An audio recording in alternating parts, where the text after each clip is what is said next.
Hello, hello, and happy Monday. That's right. Well, guess what? We just sat around and stitched together yesterday, and guess what? I'm still working on my blanket. Here's where I'm at. I did some more stitching. Let's see how many pattern repeats did I do. I've got 1, 2, 3, 4, 5, 6, 7, 8, 9. I'm on my 10th. My 10th pattern repeat of my lace, and I thought, you know what? Let's get together and chat and craft. Okay, I know it's not Whip Wednesday. What in the world? It's because I'm working on a blanket. And I'm hoping that you're working on a blanket with me. So say hello in the comment section. Let me know where you're watching from. Like, what country, what state, province, whatever. Let me know what your whip is. Are you knitting? Are you crocheting? Are you sewing? Are you cleaning? It's totally okay. If I'm your cleaning buddy today, hey, let me know. You might motivate me to do some cleaning. I feel like I've always got cleaning here to do, right? One of those maintenance tasks, always cleaning the kitchen, doing the laundry, mopping the floors, right? It's like cleaning and exercise. They're never done. They're never done. As soon as you get them done, you got to start thinking about doing it again, right? You're like, okay, mop the floors. When am I going to have to mop the floors again? Okay, I did my crunches. I'm going to have to do crunches tomorrow, right? They're things that are never done in life. They're always on the list of things to do. So anyways, because I'm working on my blanket and I put out the tutorial, I thought if any of you were working on it, we'd work on it together, okay? And if you're not working on it, it's totally okay. If you don't knit because you're just a crocheter, that's okay.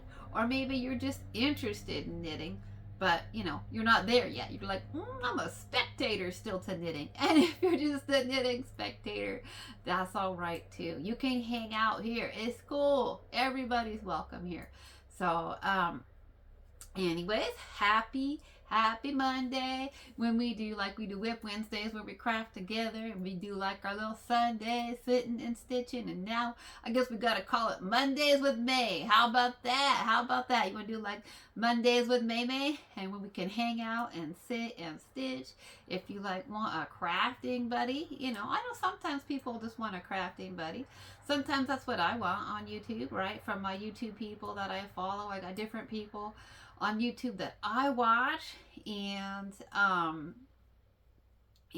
for me, sometimes it's just like I want somebody else there that's like crocheting in the background and talking about their yarn while I sit and knit, right? That to me, I'm like, that's good company. For me, I'm like, I don't need a movie or a TV show or something like that. I want somebody else talking about their yarn and their project. I want to know what they're doing. Maybe I want to do it too. I'm like, ooh, what are you crocheting? What are you crocheting? What yarn are you using? Ooh, that looks interesting. I've never heard of that yarn before, right? I've never thought about crocheting that before. Yeah, so, that's me. I get all kinds of ideas and inspo from checking out other crafting channels. So, anyways, if you didn't watch the tutorial, it's totally okay. It is, but I'm working on mine, and it is the Feather and Fan knitting blanket, and yeah, I've made it several times. It's 6 rows. So if you're working on it, let me know, and let me know what yarn you're using, of course, right? And I should introduce myself, right? How rude. I'm thinking just talking to my regular returning viewers. Y'all know who you're talking to, right? But if for some reason you're brand new and you just stumbled upon my channel, right? Hi. My name's May. I love yarn, I love knitting and crochet. Those are my hobbies. And I also happen to have been born visually impaired, legally blind, completely colorblind. I knit and crochet by feel. And so I welcome everybody here. If you're visually impaired, absolutely knitting and crochet are for you. So if you are visually impaired and you can't see what's happening on the screen, I am knitting with you today. I'm knitting my blanket and I'm knitting it in the Brava 500. It's a 100% acrylic yarn from Knit Picks and We Crochet in the color Blush, which is a light pink. So anyways, now that we got that out of the way, right, can y'all believe it is the second full week? We're starting out the second full week in August. What in the world? Right? How did that happen? It's so weird. Like, if you're a returning viewer, you know, you hear me talking about, like, I got insomnia and I don't sleep very much, but then I'm tired during the day and I'll, like, nod off, you know, so I have to put my project down. Well, I should put my project down. Sometimes I don't, and then I make mistakes, and then I really regret it, right? But I should just put my project down sometime during the day and like snooze for a little bit and take a nap. So, but sometimes I'm like so tired I can't focus, and sometimes I got some health issues and I'm not feeling well, and so I can't craft. And so in those moments, I'm like, oh, the days feel so long. But then at the end of the day, I'm like, where did the day go? Like, it's going by so fast. I can't believe I feel like I just got back from my vacay with the family, and it's already been like, you know, over a month since I got back. So that's weird. So anyways, I know some of you all have children and, you know, they're doing the school thing, right? So kids, I don't know, I think it really varies in some places. I think some schools don't even start until after Labor Day, and then other schools start by, I think now, and some start, you know, within the next couple weeks, August. So let me know if you got kiddos starting school. Are they doing that back to school thing? Are you doing that back to school shopping? Like, I don't have kids. I don't have grandkids, so I'm pretty out of touch. I am not gonna lie. I am pretty out of touch with what kids are doing and what's in and what's trendy and, right, what kids are wearing and what they're listening to. I'm kind of out of touch. I used to work in a counseling center at college, and even I was in my 30s when I did that. And I still felt like so old all of a sudden talking to these 18 and 19-year-olds. I'm like, what? I'm only like, you know, 15 years older than some of my students, and I felt old. But it was fun. It was really, really fun to be in that kind of atmosphere, right? And so I do remember what it was like, even if it's college kids, even if you're sending your kids off to college. I definitely know, you know, the excitement and the preparation of getting ready for a new year. But I know some schools don't start for like another, you know, month or, you know, a few weeks. And so I know some people are just like trying to get in, you know, one more week of vacay. So did you go on a vacation? Did you go anywhere? Are you going to try to get in one more quick vacation? My sister came back from, you know, the vacation that we did with the family, and then she went on a real vacation, y'all. She like hopped the pond. She went to Iceland. I'm like, good for you, right? Amazing, amazing, amazing. That would definitely be fun. I've traveled a lot, but just domestically, right? Like, I haven't done the overseas traveling like she does. My sister loves to go to Europe and travel, and that's definitely something that, you know, if I had the health and, you know, the resources, it would be something that I would do one day.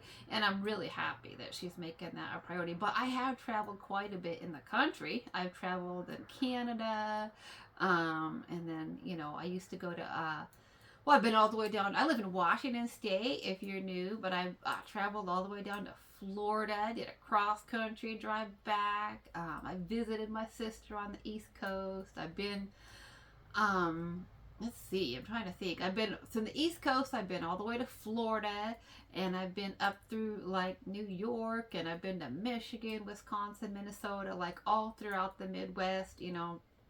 And then, but most of my travels have been like up and down the West Coast primarily. I would say most of my vacations have been up and down the West Coast because that's where I live, right? And so those were the easiest places for me to get to. And plus, I know it's odd now because I'm like in my house just knitting and crocheting, on YouTube every day, right? But in my younger days, I say it like I'm so old. 47 really isn't that old, y'all. It's not. But I say it like it is. But in my younger days, I used to really be an outdoorsy person, like super athletic and fit and outdoorsy.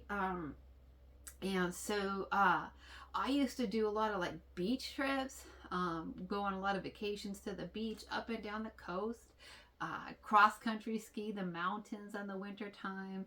I'd hike the up in the Cascades of Washington State, and I'd hike up and down our west coast, like to our lighthouses. And so we have gorgeous, really cool lighthouses out here, all up and down California, Oregon, Washington. I've been to, I think, almost all of I did a road trip one time up and down the Highway 1 and Highway 101 from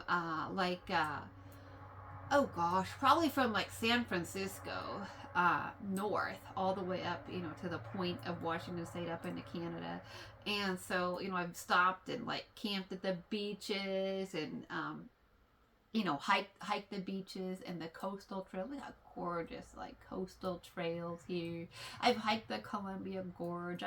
Those were my vacations, and it's like I'm curious to know, like, what do some of you like to do? Like, are you visiting like places like Europe, like my sister? Are you traveling the United States? Do you like to do like resorts, right? Or do you like to like get out and like road trip it and RV it and see like the sights? Do you like to like like I did, like hike the forest and stuff like that, and play in the ocean and do those things and stop at like the little places like I've been to like the Oregon caves, right? And been out salmon fishing off the coast of California. Those were the kind of things that I used to do on my vacation. Been to the San Juan Islands several times up in Washington State, kind of up north, off, past like north of, Seattle and stuff, off of the gorgeous, gorgeous, gorgeous. Been to like Friday Harbor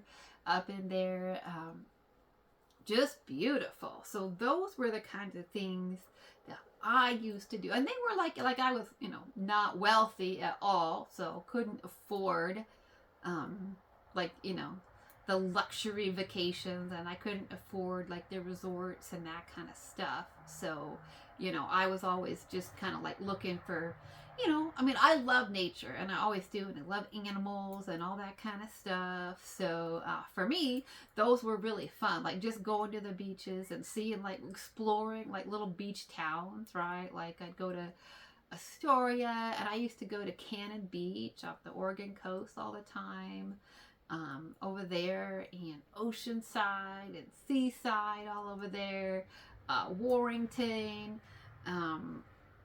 just a number of our, we have just like Aberdeen. We have gorgeous little coastal, like most people, I know when most people think of like West Coast, they think like Seattle, right?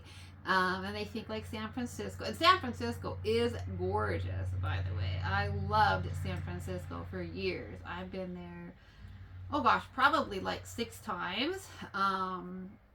3 times for training with my guide dogs. I had 3 guide dogs in my younger days from Guide Dogs for the Blind, and they have a training center called in San Rafael, California, called Guide Dogs for the Blind, and they do all of their city work with their dogs in San Francisco. All of our dogs have to be able to work in San Francisco, right? They actually have to be able to guide. Their trainers have to be blindfolded and have their dogs that they train before they can go to us be able to work in San Francisco, in the city, in the traffic, with the noise, right? And that's what they should be able to do. It's like, if I'm going to take a guide dog out, I better know that the person who trained it is going to trust them, like in San Francisco traffic, blindfolded, right?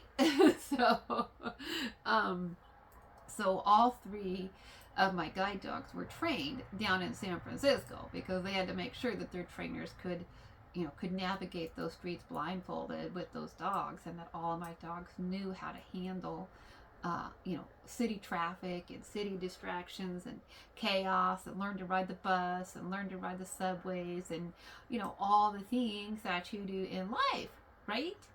So, So the first time I talked about it actually, in June, I talked about going down to San Francisco for the first time to train with my very first guide dog. That's 30 years ago.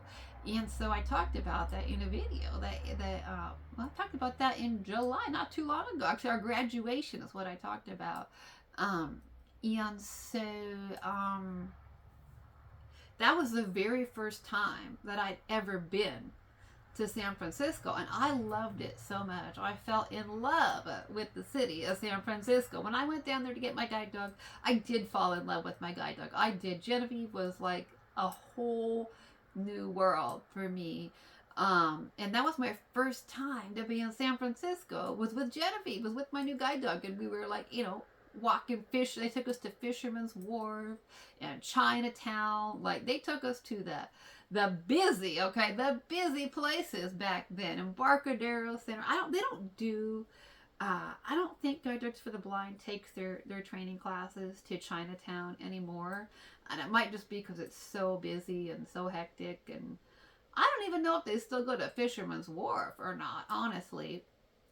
But when I was there in 1995, they made sure that our dogs could work in Chinatown, which, the streets, it's pretty narrow. The sidewalks are narrow, and there's crowds, and there's all kinds of, just the smells of, the produce stands and the little markets and stuff like that.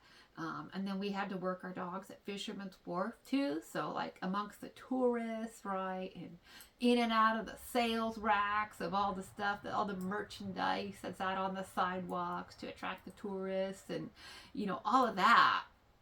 So that was my very first time in 1995, was San Francisco. It was my first time to experience it. And I was like, wow, this city's amazing, okay? I love this city. And I did. I truly fell in love with San Francisco when I went down there along with my guide dog. And then, I was like, I want to go back. And of course, I thought about trying to live there. But San Francisco's really, really expensive to live in. It is. Because it's so beautiful and the climate's so perfect, right? It's by the water. But I wanted to go back there, of course. And so in 1999, a boyfriend that I had, he and I planned a little trip down there. We went on a vacation down there when I was in college. I don't think he'd ever really toured San Francisco before. And I talked about it all the time. I was like, blah, blah, blah, blah, right? I was like, it's this and this. We got to go see this and we got to go do that. And I wanted him to see all the things that I loved there. And then plus I had a friend who was in training at Guide Dogs for the Blind. And she was graduating with her second guide dog. And so I wanted to be there to support her in that journey, right? Along her little journey there.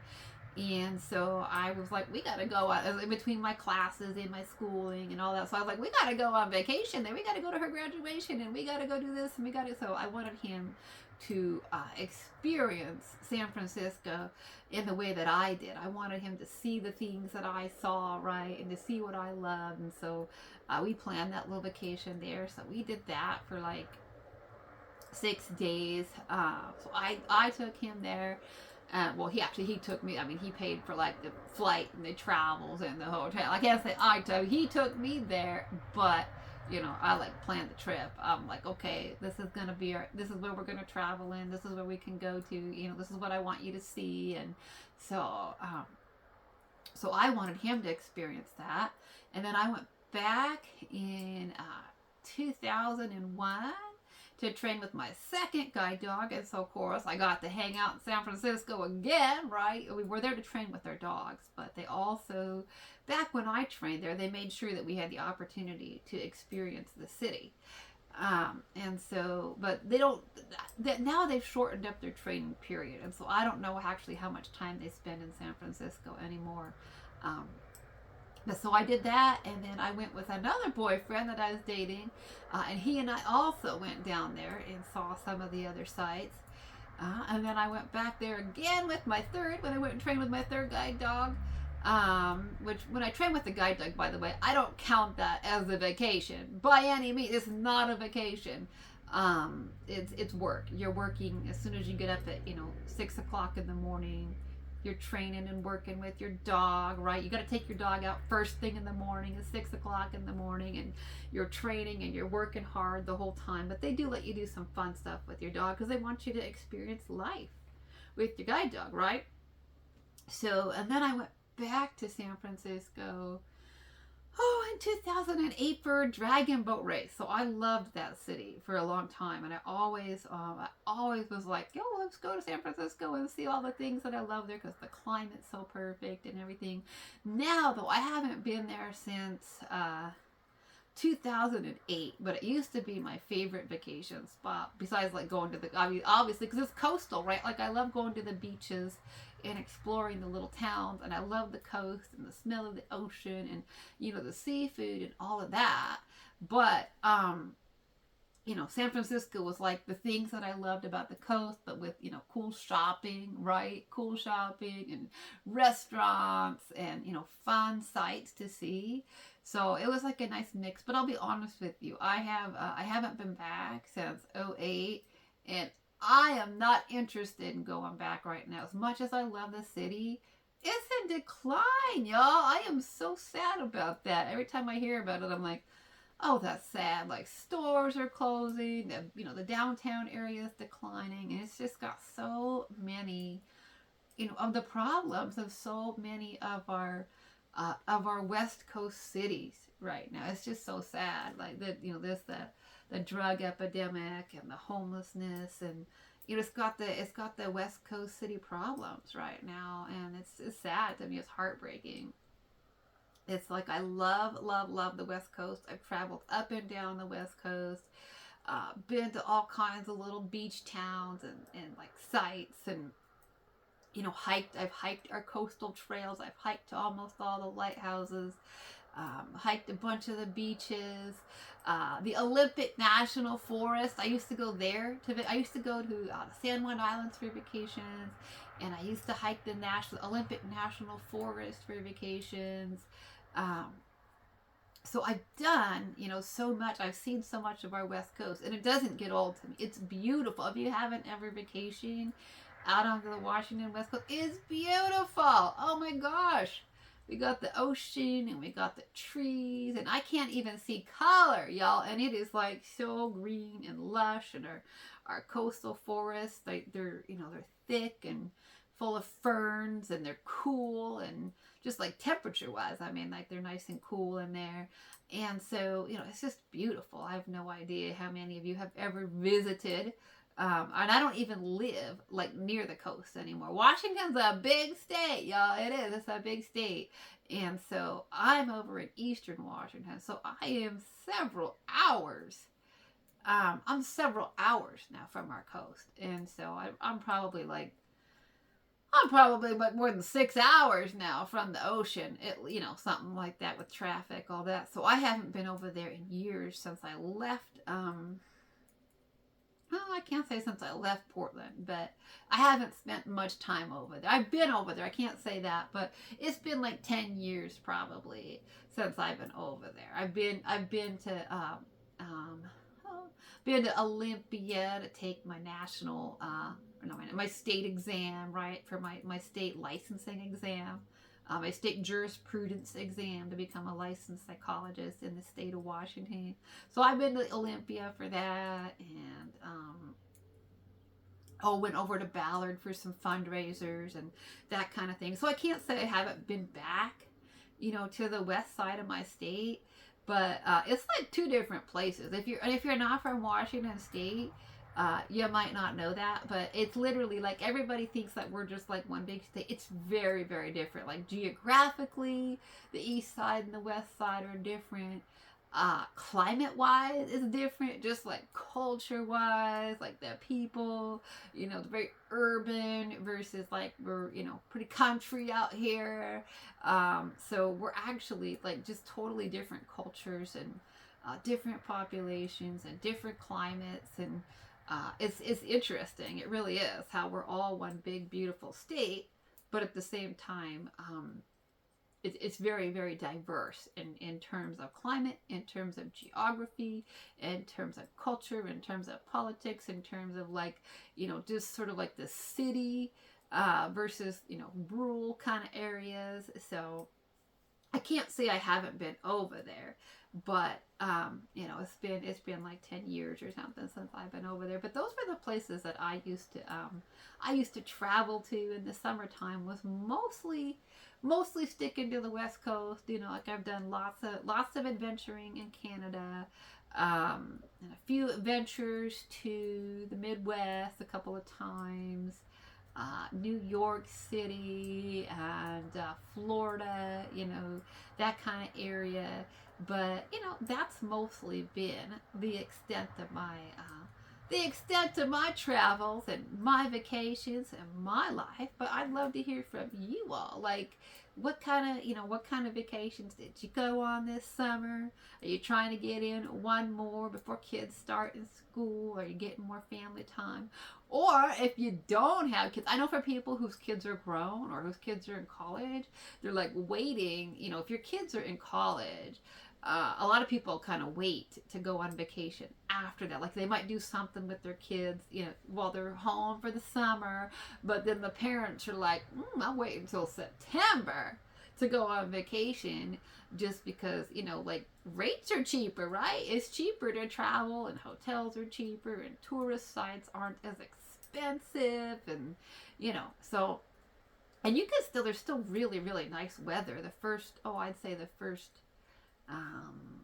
probably the first 3 weeks of September out here are still nice. They're still very nice and still very pleasant and very comfortable to be outdoors. Probably most of the month of September really here is pleasant to be outdoors and to still hike and, be a tourist, right? And travel and see all the things, right? So, I think that if you don't have children, or if you're not worried about, school schedules, then September it can still be a great time to travel and have things be a little less busy, a little less hectic. But I also know for families with kids, this is sort of like, okay, the last week of having opportunities to do any sort of family activities together, any kind of traveling, and then it's like, okay, get the kids all ready and organized for school and try to get them back into like, a routine, right, of sleep and all that. So let me know what you all are up to. Let me know if you went somewhere fun this summer. Let me know if you did a vacation or if you're still going on one. Let me know, did you bring your yarn with you? Did ya? Or did you leave it at home? I did. When I went home, I brought my yarn for sure when I went home to see my parents and hang out with the fam. So, anyways, I'm almost at the end of my row here. So, I think that I am going to get ready to go for today. But we'll be seeing each other a lot this week for some stitching, for some crafting, for just some chatting, right? And some hanging out while I work on my blanket. Because I like having crafting buddies. Okay? So, it doesn't have to be Whip Wednesday for us to be crafting buddies, does it? No, it doesn't. Any day's a good day to stitch in my world. Yeah. So, all right. Well, here's the blanket, y'all. Here's the blanket. We just did our 3 little knit rows together. So, I'm going to let you all go, okay? And I will do my stitching. You do your stitching, and I'm sure we'll be seeing each other for Whip Wednesday to work on the blanket some more. Alrighty, my friends. Well, until next time, you know what I like to say. Creativity is for everybody, whether you see or you see like me or you don't see at all. Creativity is for you. And whether it's knitting or crocheting or sewing or quilting or beading or sculpting or painting or carving or whatever it is that you do, today is a great day to craft and create. And you know what else? It's a great day to hug your yarn. Yeah, it is. Got my big Brava 500. This thing's over 1,000 yards. I'm going to treat it like a little baby. Put it on my shoulder and pat it. Hug it. Yeah, why not, right? Squish it. Love it. Yeah, okay. I should probably go now, right? I should probably go. Okay. Alrighty. Until next time, my friends. Bye-bye for now.